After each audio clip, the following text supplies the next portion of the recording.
Frosty. "A snowman who talks, dances, and sleds?" said their father. "Well, I'm afraid that's something I have to see to believe." "But Frosty's a very special snowman," said Maddie. "And tomorrow we want to take him ice skating. May we borrow your skates?" After they started to crack, Frosty caught it by the hand and pulled the boy to safety. Frosty was a hero! Everyone cheered! "Weren't you scared?" asked Jenny. "What if you had fallen through the ice?" Frosty smiled and said, "You forgot, I'm made of snow. A little cold doesn't bother me. Anyway." The next morning, Jenny looked out the window. "Oh no," she said. "It's raining. What will happen to Frosty?" The rain did not stop. It rained all day. The children watched and worried about their friend Frosty. "Little boy, can you put the hat by the Christmas tree?" "Yes."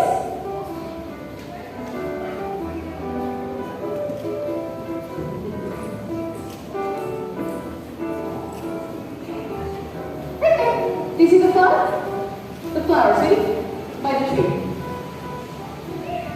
Let's put it on. Right there. Thank you." Finally, the next morning, the rain stopped and the sun came out.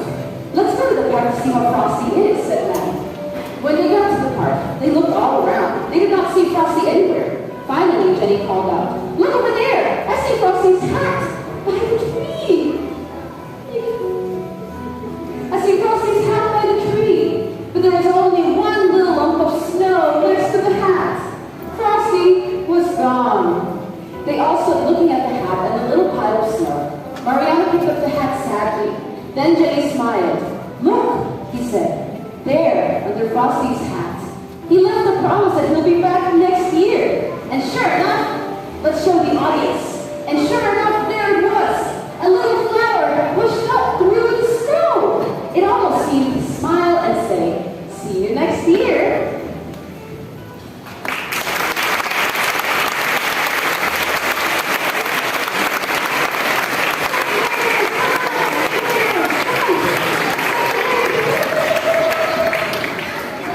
Let's take a line. Come on, guys. Grab your hands. And ready, we're waiting. 5, 4, 3, 2, 1, ready, and high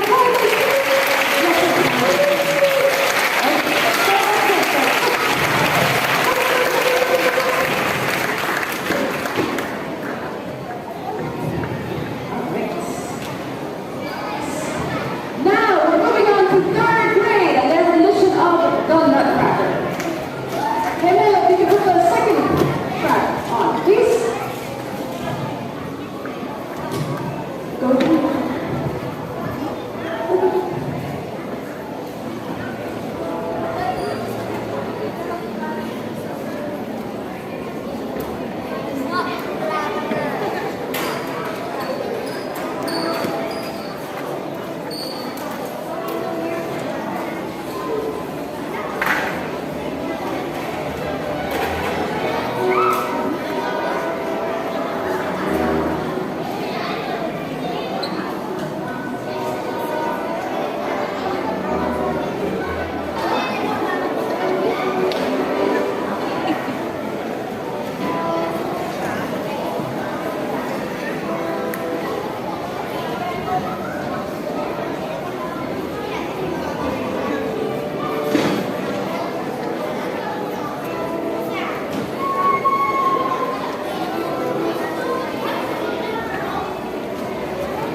on stage.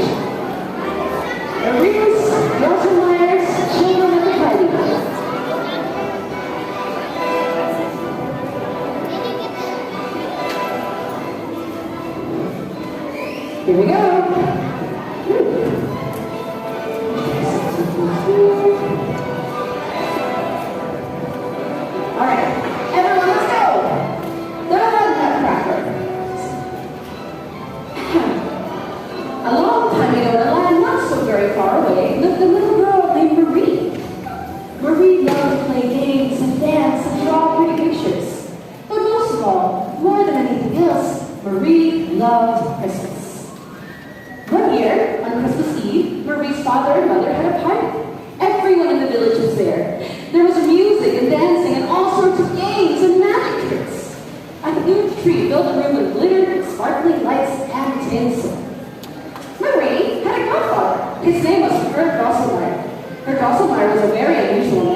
and his long white hair stuck out wildly from his head. And Herr Drosselmeyer also had a very special skill. He was an excellent toy maker. This Christmas, Herr Drosselmeyer was bringing a special present just for me. What did you get? The children crowded around as Marie quickly opened the small box. Woo! Sighed Marie. What a lovely little man. The little man was a nutcracker. He was dressed as a soldier. His mouth opened and closed, and his teeth were strong enough to crack the hardest of nuts. He looked so real, cried the children. It was true. The nutcracker did look real. And yet, he was only made of wood. Then, something awful happened. Fritz, Marie's brother, grabbed the nutcracker and ran off. Marie took after him. In an instant, Fritz lost the gun. Oh no, cried Marie. He's broken. Sure enough, the little nutcracker's jaw had snapped. Marie was heartbroken. Come now, my child, said Herr Drosselmeyer. He'll be all right. I'll just wrap my handkerchief around his head and keep his mouth shut.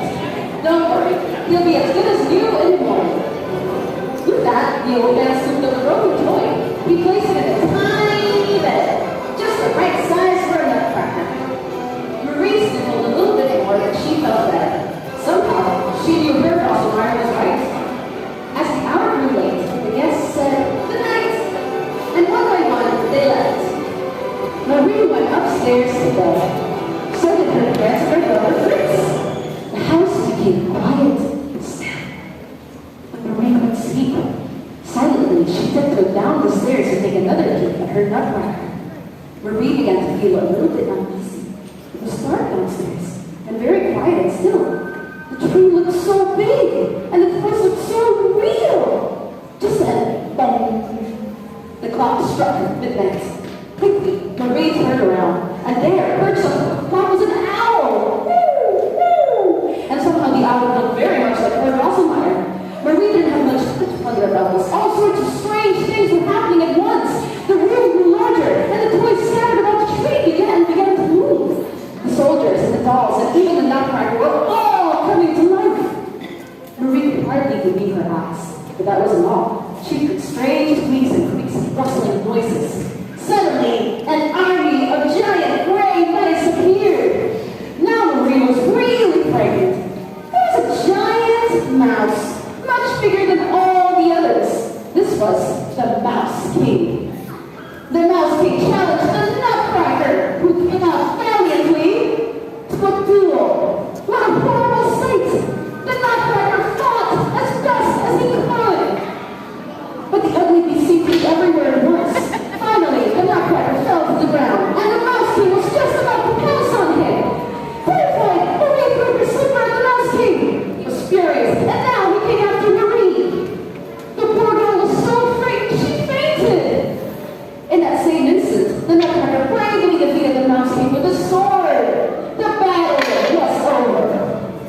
Proudly, the Nutcracker put the Mouse King's golden crown above his head.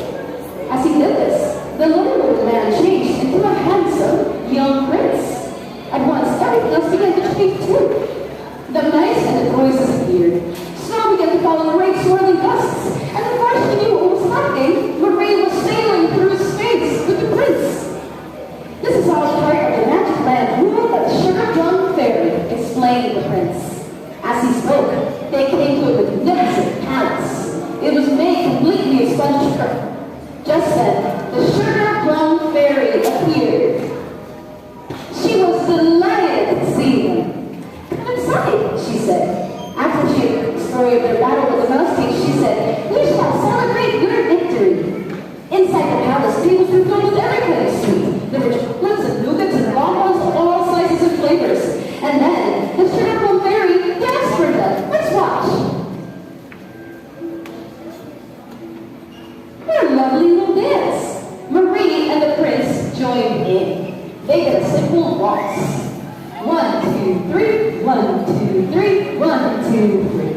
And finally, all the sweets and the bonbons got up and danced with them. They went like this. 1, 2, 3, 1, 2, 3, 1, 2, 3. Marie wished she could stay forever, but soon it was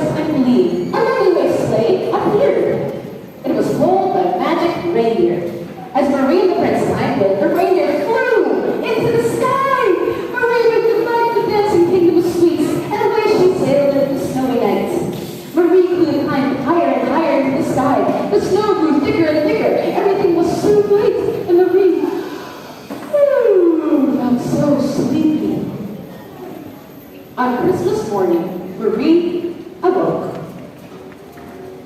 There she was, in her own bed. Christmas, the day she loved more than any other, had finally come. Quickly, Marie raced downstairs to see the tree. And there, in his own little bed, lay the Nutcracker. He was just as she had left him, only he wasn't broken anymore. He was good as new, just as Kurt Osmeyer had promised. What a wonderful Christmas surprise!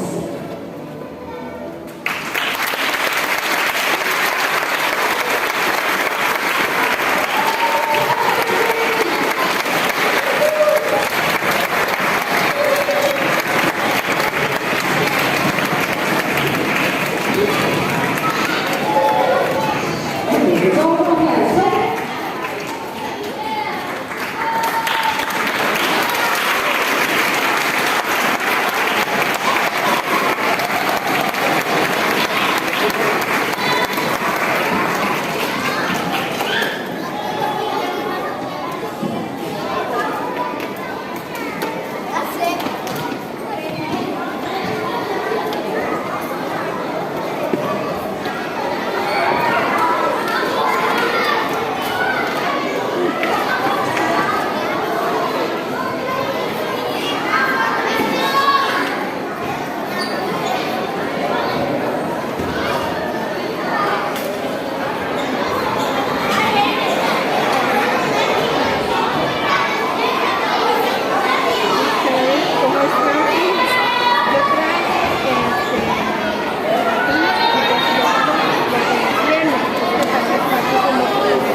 Good morning, everybody. So in the second and third grade class of choir, we have had an amazing time this quarter working on celebrating our holidays. And since part of the holiday spirit is to bring us all together, we want to combine both choir, second and third grade. And we're going to present to you the first song we're going to do is to celebrate Christmas. It's Jingle Bell Rock, one of the kids' favorites.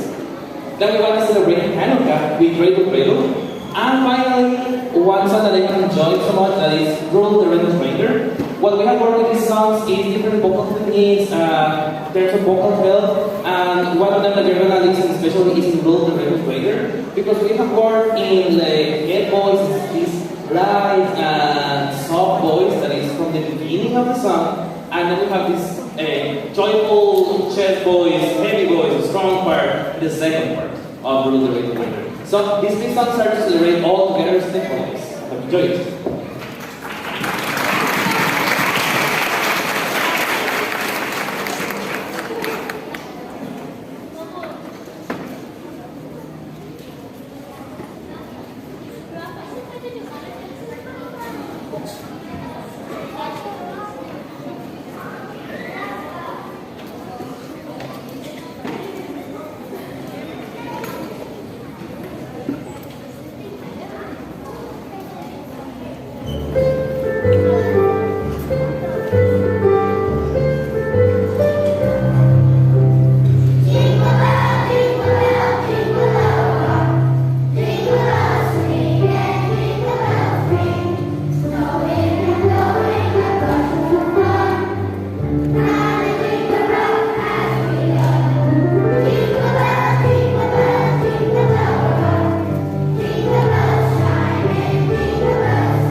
Good morning.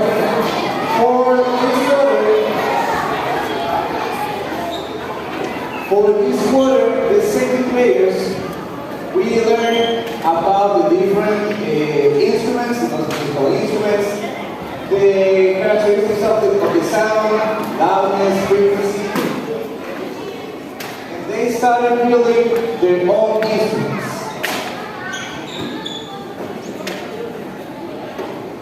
So second graders are underracers, they are playing their own instruments. For third grade, we were studying about the culture of Costa Rica. We learned about different music styles, different regions, and we choose to play today a cumbia that represents all Latin America, from Mexico to Tierra del Fuego. So they're going to perform that on the xylophones. They had a wonderful time learning how to play the xylophone, how to read the music, and we're going to perform together this last song of the show. I hope you enjoy it.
Thank you, Mr. Montoya, Ms. Aguilar, Mr. Valverde, and Mr. Ocampo.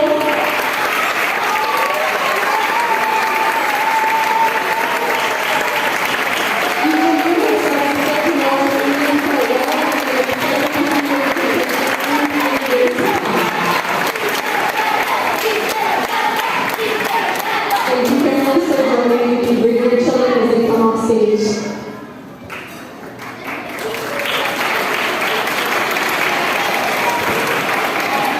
This is a perfect moment to take pictures if you want. And thank you very much for this Weisberg, all my kids. I hope you will enjoy it and have a nice holidays. Bye.